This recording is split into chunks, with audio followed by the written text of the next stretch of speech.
लेकिन कहते हैं विपत्तियां जब आती है तो बहुत सारी चीजों को छीन लिया करती है। 6 या 7 साल की नन्ही सी उम्र थी, माँ स्वर्ग सिधा गई। ऐसे में एक सौतेली माँ यानी दूसरी शादी की आपके पिताजी ने, और वहां से मुंशी प्रेमचंद जी का बचपन जो है वो बिल्कुल छिन गया। तो मैं प्रेमचंद को देखता हूँ, जगह जो लक्ष्मी जी बैठे हैं, प्रेमचंद पत्रकार जी।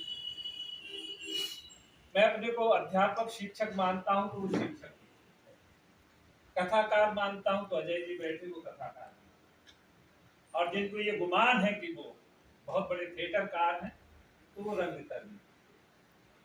इसलिए ये जो बहुआयामी व्यक्तित्व हम सबके बीच में है, उसको बहुत हल्के में श्रद्धांजलि नहीं की जा सकती। हुआ न कोई आज तक तुम सा रचनाकार, प्रेमचंद की कलम से आलोकित संसार। नेक तुम चटेलो इनकी ओर, कनक तुम चटेलो इनकी ओर, आंख में अश्रु झिलमिल करें।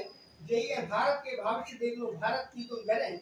चाहे के जूठे बर्तन दो, स्वर्ग है मालिक के पोषण, मुड़ी पे आसमान की छत, करेगा धरती को आसन। इस वक्त यहाँ पर मुझे पढ़ाने वाले यहाँ सारे लोग, बंधु जी को छोड़ दिया जाए तो बहुत सारे लोग यहाँ बैठे हुए हैं, और ये मेरे लिए गौरव का क्षण है कि आफाक साहब की तो मैं चर्चा कर रहा था कि बहुत साल पहले मैं आपके घर गया था तो आपकी अलमारी मोमेंटों से भरी हुई, तो मैंने वो भरी हुई अलमारी देखी तो मुझे लगा कि अलमारी मेरी भी भरी होनी चाहिए। तो आफाक साहब यहाँ बैठे, ये सब हमको एक साहित्यिक कार्यक्रम में मिले थे। तो यहाँ पर हुआ था अपना रेलवे स्टेशन के सामने, प्रेम कुमार गौतम जी, आप और ये सारे लोग, माता प्रसाद जी, अजय भाई, हमने साथ साथ नुक्कड़ शुरू किया था। और आप मंत्र कहानी को देखिए, इलाज के अभाव में बूढ़े का बेटा दम तोड़ देता है। डॉक्टर की क्या संवेदनहीनता है उस डॉक्टर चड्ढा की, और यहाँ की संवेदनहीनता देखिए कि डॉक्टरों को फुर्सत नहीं होती कि कम से कम जाकर उन बच्चों की रक्षा कर सकें। तो इससे बड़ी प्रासंगिकता क्या हो सकती है कि एक झांसी का वो जो कांड आज का है, और आज से 100 साल पहले मंत्र कहानी में एक डॉक्टर की संवेदनहीनता जो प्रेमचंद जी दिखाते हैं, लेकिन गरीब की जो संवेदनशीलता है वो भी हमें नहीं भूलनी चाहिए। ये वही प्रेमचंद है जिसमें महाजनों और जमींदारों की मक्कारी की चिपचिपाहट हम अपने शरीर पे महसूस करते हैं, जैसे हमारे शरीर पे चिपक गई है मक्कारी और हम उस मक्कारी को जीत रहे हैं, तब ये मुंशी प्रेमचंद जी कहलाते हैं। हम जब बात करते हैं सदगति की, तो एक नायक जो दुखी है, दलित है, और उसकी लाश को जब सड़ने की छोड़ दिया जाता है और पुलिस के डर से कोई हाथ नहीं लगाता है, तब मन व्यतीत हो जाता है। ये